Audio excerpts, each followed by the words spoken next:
పెళ్లి కొడుకు నువ్వేనా? మీకు పంపించిన ఫోటోలో ఉన్నది నేనే కదా? అయితే నేనే పెళ్లి కొడుకు. ఇంతకీ నేను మీకు నచ్చానా? అందుకే కదా ఈ ఎదవనేసుకుని మరి వచ్చింది. మీరు నాకు నచ్చారో లేదో చెప్పే ముందు నాకు కొన్ని కండిషన్స్ ఉన్నాయి. అవి మీకు ఓకే అయితే తర్వాత స్టెప్కి వెళ్దాం. ఓకే, ఏంటో కండిషన్స్? నెంబర్ 1, ఆఫ్టర్ మ్యారేజ్ నేను మీ అమ్మకి, నాన్నకి, అక్కకి, చెల్లికి రెస్పెక్ట్ ఇవ్వాలి, వాళ్ళకి సేవలు చేయాలంటే నాతో కాదు. నేను మీ వాళ్ళెవ్వరిని పట్టించుకోను, ఇంక్లూడింగ్ యూ ఆల్సో. నెంబర్ 2, ఆమె పబ్లిక్ ఫిగర్. ఎలాగూ పెళ్ళైంది కదా అని ఇన్స్టా ఐడి, ఎఫ్బి ఐడి అడగొద్దు. అండ్ మెయిన్లీ నేను ఎవరితో మాట్లాడుతున్నాను, ఎవరితో చాటింగ్స్ చేస్తున్నానని స్పై చేయొద్దు. నెంబర్ 3, నేను ఇంటికి ఎప్పుడైనా వస్తాను, ఎప్పుడైనా వెళ్తాను, ఎందుకు ఏమిటి అని నువ్వు నన్ను అడగొద్దు. అండ్ నా ఫ్రెండ్స్ ఎప్పుడైనా ఇంటికి రావచ్చు, పోవచ్చు, అందులో బాయ్స్ ఉండొచ్చు, గర్ల్స్ ఉండొచ్చు, కానీ నువ్వు క్వశ్చన్ చేయొద్దు. నెంబర్ 4, పబ్లిక్ ప్లేస్లలో ఎలాగో పెళ్ళామే కదా అని ఒసే గీసే రావే పోవే అని పిలవద్దు. ఓకే? నెంబర్ 5, ఇంటి పని వంట పని అంటే నాతో కాదు. మెయిన్లీ పిల్లల్ని కానీ నా స్ట్రక్చర్ కోల్పోవడం నాకు ఇష్టం లేదు. నెంబర్ 6, ఇదే last and final and main, నీకేమైనా నేనే అడవను, నాకేమైనా నువ్వే అడవద్దు.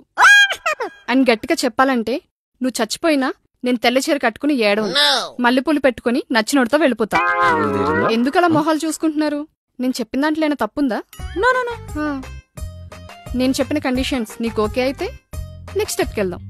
ఆహా, కంగారు పడుకు, 5 minutes టైం తీసుకో. అంతవరకు bearer 4 thumbs up. Excuse me, మీరు చెప్పిన కండిషన్స్ మావన్ కంటే నాకే బాగా సెట్ అవుతాయి. పచ్చిగా చెప్పాలంటే మీకంటే బెటర్ కండిషన్స్ నా దగ్గర ఉన్నాయి. నాకు మీలాగే పెళ్ళైన తర్వాత అత్తకి, మామకి, బొమ్మార్దికి, వదినకి రెస్పెక్ట్ చేయడం చేత కాదు. ఓ పని చేద్దాం, నా పేరెంట్స్ కి నువ్వు రెస్పెక్ట్ చేయకు, నీ పేరెంట్స్ కి నేను రెస్పెక్ట్ ఇయ్య. నీ బతుకు నీది, నా బతుకు నాది. Number 2, I'm also a public figure. నా ఇన్స్టా ఐడి, నా ఎఫ్బి ఐడి నువ్వు అడగొద్దు. నేను చాటింగ్ చేసుకుంటాను, నేను డేటింగ్ లకు వెళ్తుంటాను. సో నీకు నచ్చిన వాళ్ళతో నువ్వు చాటింగ్ చేసుకో, నాకు నచ్చిన అమ్మాయిలతో నేను డేటింగ్ చేసుకుంటాను. నెంబర్ 3, పెళ్ళైన తర్వాత ఇద్దరం కలిసి ఉందాం అనుకున్నాం అనుకో, నువ్వు ఒక 10 లక్షలదే, నేను ఒక 10 లక్షలు తెస్తా, ఇద్దరం కలిసి కొత్త ఇల్లు కొనుక్కొని ఉందాం. పోనీ రెంట్కుందాం అనుకున్నాం అనుకో, నువ్వు ఒక 5,000దే, నేను ఒక 5,000 తెస్తా, రెంట్ షేర్ చేసుకొని ఉందాం. ఇంకా గర్ల్ ఫ్రెండ్స్, బాయ్ ఫ్రెండ్స్ అంటావా? నాకు గర్ల్ ఫ్రెండ్స్ ఉన్నారు, నువ్వు నీ బాయ్ ఫ్రెండ్స్ తో తిరుగు, నేను నా గర్ల్ ఫ్రెండ్స్ తో తిరుగుతా. పేరెంట్స్ ముందు మాత్రం పెళ్ళ మొగుల్లా ఉందాం. నెక్స్ట్, పబ్లిక్ ప్లేస్ లో పోవే రావే ఒసే గిసే అంటావా? అసలు పబ్లిక్ ప్లేస్ లో ఉన్నప్పుడు నువ్వు నా పెళ్ళమన్న విషయం మర్చిపోతా. నీకు నచ్చిన నువ్వు లైన్ వేసుకో, నాకు నచ్చిన దానికి నేను లైన్ వేసుకుంటా. ఏమంటావు? ఇక ఇంటి పని వంట పని అంటావా? పని మనిషిని పెట్టుకుంటే అయిపోయేది, దాని గురించి నేను పెద్దగా పట్టించుకోను.